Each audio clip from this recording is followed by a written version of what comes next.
국내 한 유명 평론가가 우리나라의 교육 문제에 대해 이분이 문제는 입시가 아니라 경쟁이라고 말씀하셨습니다. 경쟁 교육의 주요 원인이 대학의 서열화, 또 대학의 불평등이라는 주장이 지목되는데요.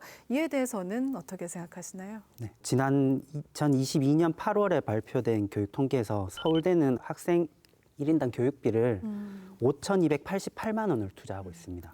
반면에 경북대학교 같은 국립대학교는 2,057만 원. 절반이네요. 네.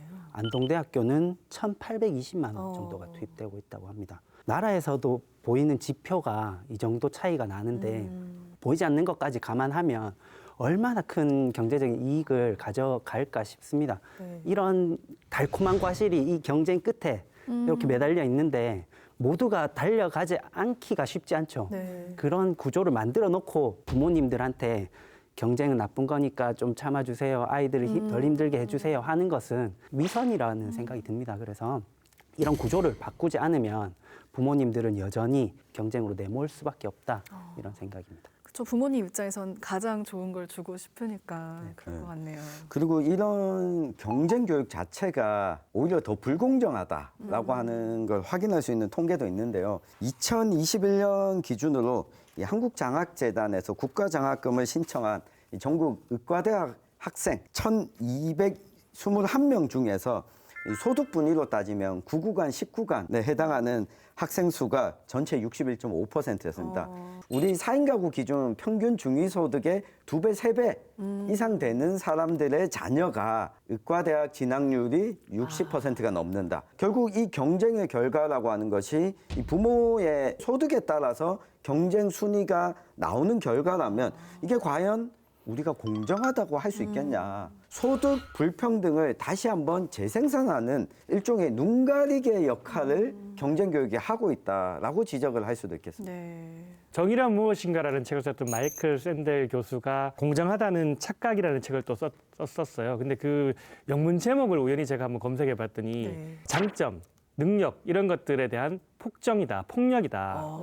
예를 들어 독일에서는 교육의 정책에서 가장 중요하게 생각하는 철학이 경쟁은 폭력이다라고 하는 겁니다. 우리 사회는 경쟁을 통해서 서열화되어 있는 대학에 보내야만 되는 입시 제도에 경쟁이 빠진다면 이렇게까지 문제가 되지는 않을까라고 생각합니다. 저도 예. 너무 동의합니다. 그 네. 입시라는 글자를 한번 사전적 검색을 해봤더니 입학 시험의 줄임말이고 사실 실제 사용 의미는 입학을 위해 거쳐야 하는 전반적인 절차라고 하더라고요.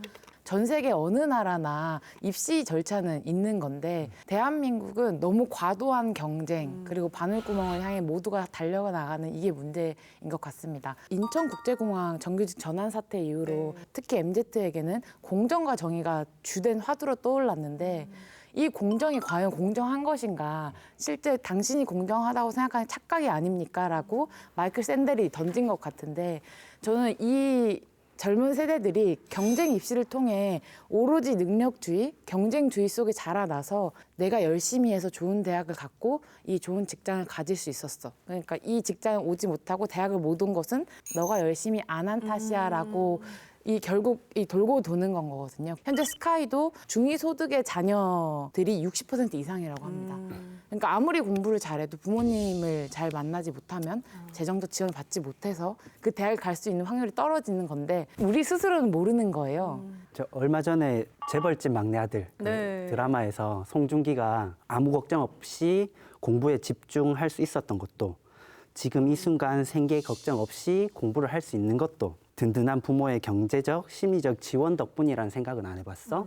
이렇게 묻더라고요. 아까 말씀하신 그런 내용을 잘 녹여내준 대사가 아닌가 싶었습니다. 네. 네. 이게 왜 경쟁교육과 이 연관이 있냐면 좋게 포장하면 공정한 결과를 위해서 경쟁교육을 시키는 거야 라고 하지만 실제로 그렇지 않다라고 하는 거죠. 조선시대에 평민들도 과거 시험을 치를 수 있습니다.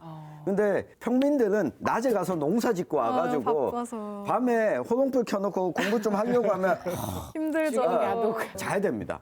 그런데 양반집 자제들은 평민들보다 공부할 수 있는 시간의 양이 훨씬 더 많습니다.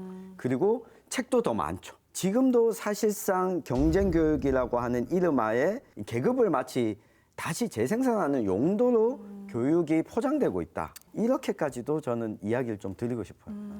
출발선이 이미 이만큼 다른데 도착 지점까지 걸리는 시간은 당연히 차이가 날 수밖에 네. 없잖아요. 청년 세대도 청소년 세대들도 스스로 이 차이를 알매도 극복할 수 없거든요. 전 이게 바로 국가가 작동해야 되고 교육 정책이 바뀌어야 되고 결국 복지도 마찬가지인 것 같습니다. 이런 출발선의 격차를 줄여 나가야 하는데 바뀌기 어려워지지 않나, 지금 현실이 그렇지 않나 이런 생각이 듭니다.